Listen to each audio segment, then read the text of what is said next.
What's going on there, YouTube, and welcome back to another comic book video. Okay, so we're going to continue our coverage over Acts of Vengeance. Now remember, when it comes to Acts of Vengeance, it's all about the idea of seeing our heroes go up against characters they don't usually fight against. So for example, you have Spider-Man fighting against Magneto. You have Wolverine fighting against Tiger Shark. You have Iron Man going against the Wrecker. You have our different heroes going up against different characters they don't usually fight against. Now, the reason why the bad guys are going after different characters is because you had Loki appear in front of a group of characters and said, the reason why you guys keep losing is because you keep going after the same heroes over and over again.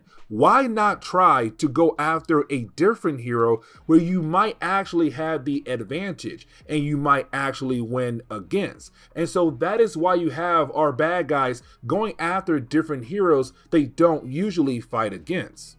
Now, today's video is going to be about Daredevil. We're going to jump back over to Daredevil Comics and cover Daredevil number 275 and 276. With this two-part story arc, we're going to see Matt Murdock going up against Ultron. Yes, you heard that right. Matt Murdock going up against Ultron. And that makes for a very interesting battle because usually when it comes to Ultron, he's fighting against the Fantastic Four or fighting against the Avengers, not against characters like Matt Murdock. When it comes to Ultron, he's not going to be his usual self. And you see what I mean as we go through today's video. Now, before we dive into today's video, I want to say that this is really my top 5 favorite Acts of Vengeance story arcs. And again, you'll see why I'm saying that as we go through today's video.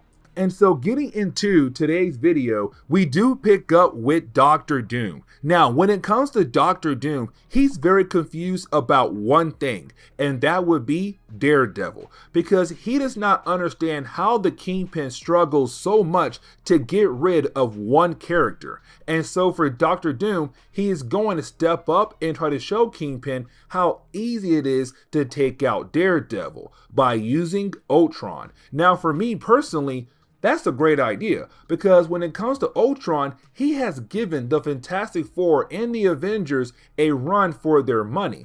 And so for a character like Daredevil, he should be easily taken out by Ultron. But here's the problem. You see, when it comes to Ultron, if you don't build him the right way, then most likely almost any character can take him down. And when it comes to Dr. Doom, he does not build Ultron the correct way. See, when it comes to Dr. Doom, when he is trying to make a new Ultron, he makes Ultron 13, but he also adds in the 12 previous versions of Ultron as well. And so this one Ultron body has 13 different personalities all thinking at once, and they all think different from one another. So for example, when it comes to Ultron 11, it wants to kill off Dr. Doom, but when it comes to Ultron 12, it wants to hug Dr. Doom.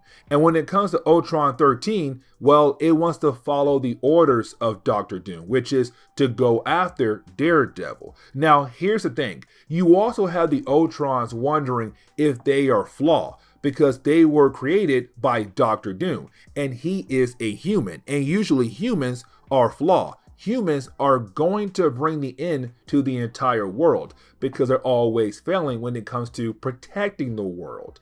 And so for them, they also believe that they are flawed because the creator is a human and he is not perfect.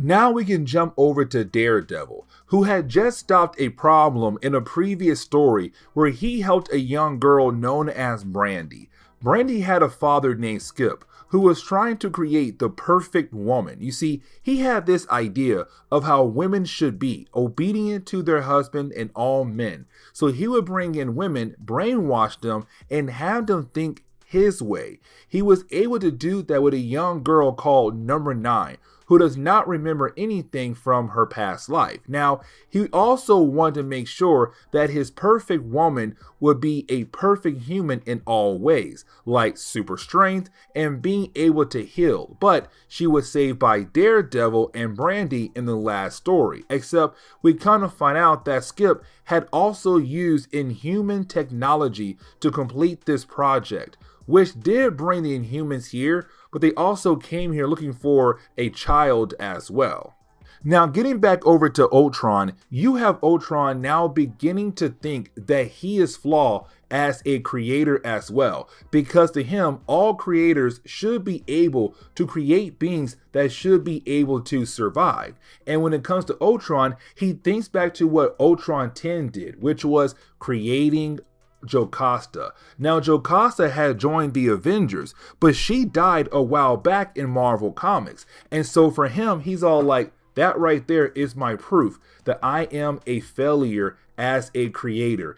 As a creator, I should have been able to create a being that could have survived, but unfortunately, I could not do that either. But then we jump back over to Daredevil. Now, when it comes to Matt, he's trying to leave. He's trying to go back home or possibly to his next stop, and so he is packing up. When it comes to 13, she gives us another example of her being obedient by trying to help him out to pack up. But at the same time, she was told by Brandy to stop doing that, to be more yourself, to have free will. Don't always listen to men. And so even though Matt Murdock is trying to pack up and she's so excited about the idea of helping him pack up, she actually unpacks everything he had put inside his suitcase and shows that she's trying her best to break away from that obedient role, but at the same time, she's having a hard time. Now, when it comes to Ultron, he's trying to accomplish his mission by going after Matt Murdock to kill off Daredevil. But for Ultron, he's wondering, why is he doing this for? Because to him, none of the 13 personalities hate Matt Murdock more than the rest of humanity. To him, he says, all humans are equal to me, including Matt Murdock. And so for that, I don't understand why I'm going after him only and not the rest of the human race. But again, he was built by Dr. Doom, and Doom made sure to put something inside of Ultron 13 to make sure that he follow his orders. And Doom said, you have to kill off Daredevil.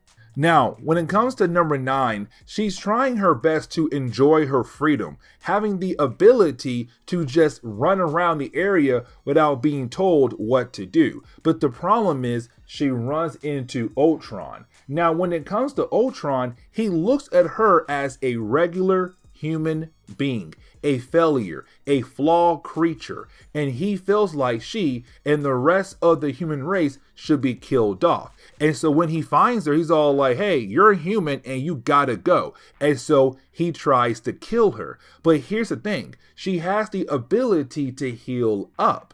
And so once she begins to heal up, he looks at her differently and he believes that she is perfect because now she can't die and she can't be killed by his attacks. Now, when it comes to Ultron in number 9, they are alike because they are both trying to be something new for themselves, trying to have free will. But the problem is how they were created. Because of the way they were created, they are thinking in a way that they are trying to break free from. Really, for Ultron, is that all 13 personalities are struggling to get their point across when it comes to different topics. So they are all fighting for control, but also trying to win arguments between each other. But they're all being forced to do the work of Dr. Doom because he put a part in Ultron 13 to make sure it followed orders. So like number 9 being forced to do things they are really trying not to do.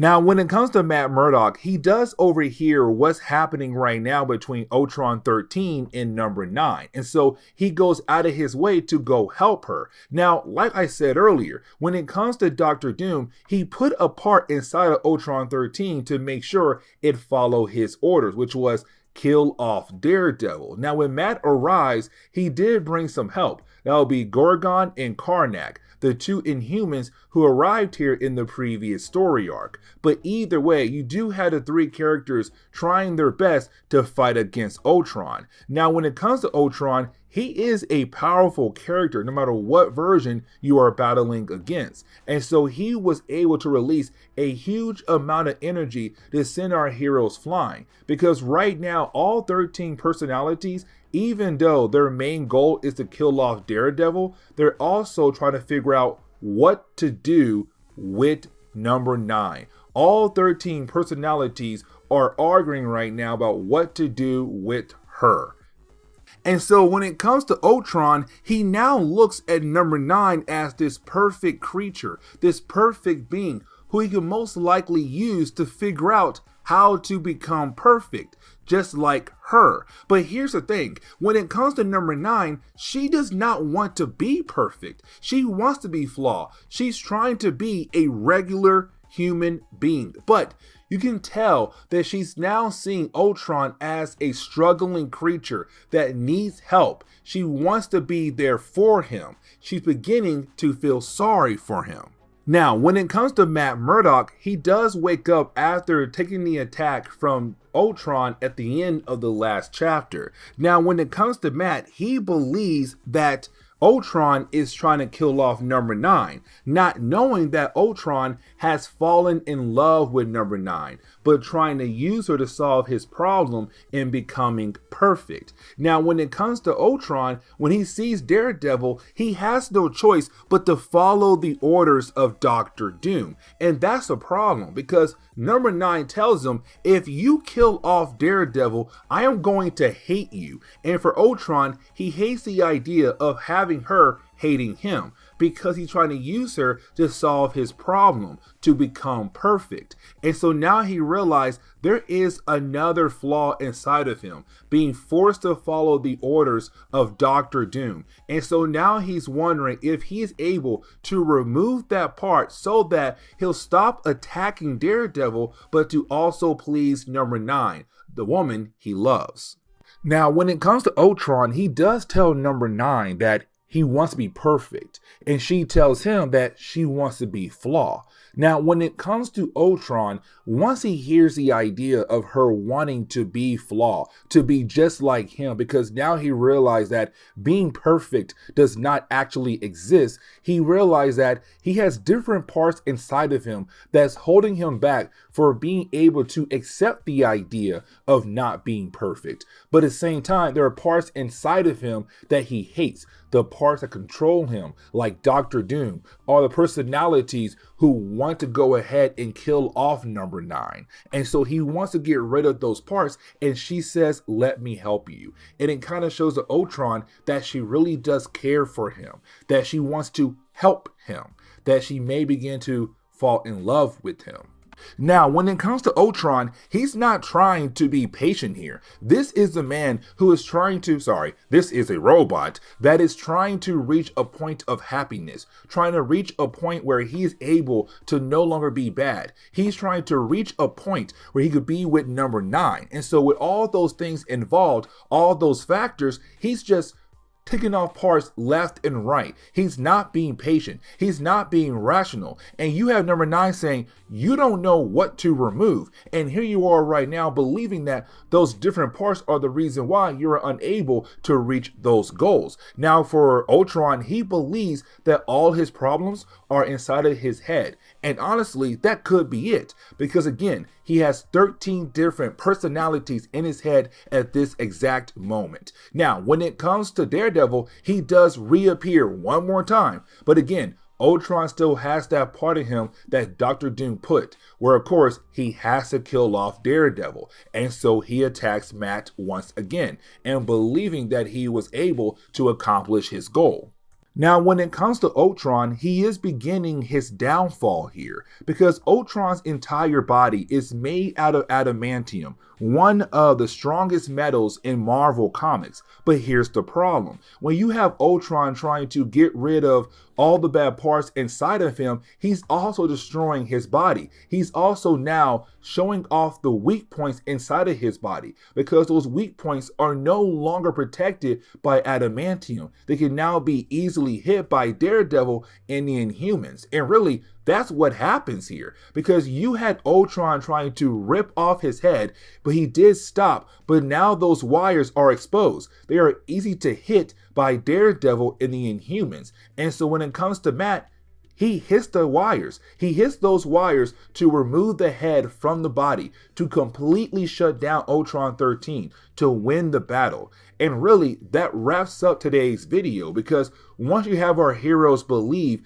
that they were able to save number 9 and also take down Ultron 13, number 9 wants to be left alone because she finally has somebody who could completely understand what she was going through. But unfortunately, now she doesn't, and she walks away. But this is where we are going to end today's comic book video. So please leave me a like down below and subscribe. Also, if you have any suggestions on books I should read, well, please let me know in the comments below because you never know, your suggestion could be a future video down the road. But guys, see y'all next time. Later.